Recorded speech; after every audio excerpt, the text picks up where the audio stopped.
नमस्कार शेतकरी मित्रांनो, आपण आपल्या शेतामध्ये कांदा लागवड केलेली आहे. तसेच कांदा रोपांची लागवड झालेली आहे.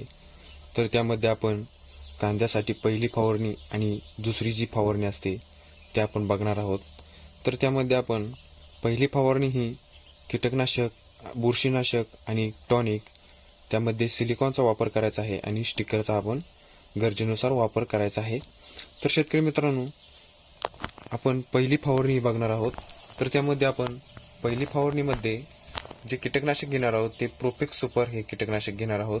प्रति पंपासाठी 30 ते 40 ml प्रति पंपासाठी पहिली फवारणीसाठी हे घ्यायचं आहे. आणि बुरशीनाशक म्हणून इंडोफिल कंपनीचे M45 अगदी साधे बुरशीनाशक आणि 100% रिझल्ट देणारे बुरशीनाशक घेणार आहोत. आणि त्यामध्ये जिब्रेलिक ॲसिड म्हणून आपल्याला प्रत्येक कंपनीचे, इतर कंपन्यांचे जे टॉनिक येत असते तर ते आपण वापरू शकता. आणि त्यामध्ये आपल्याला सिलिकॉनचा वापर करायचा आहे.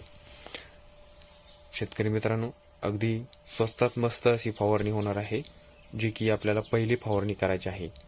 आणि त्यामध्ये दुसरी जी फवारणी आहे ते आपण बघणार आहोत.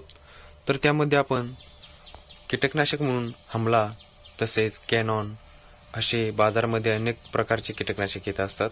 तर त्यामध्ये आपण हमला, गरडा कंपनीचे जे हमला आहे ते घेणार आहोत. प्रति पंपासाठी 30 ते 40 ml घ्यायचं आहे. त्यानंतर आपण बुरशीनाशक घेणार आहोत.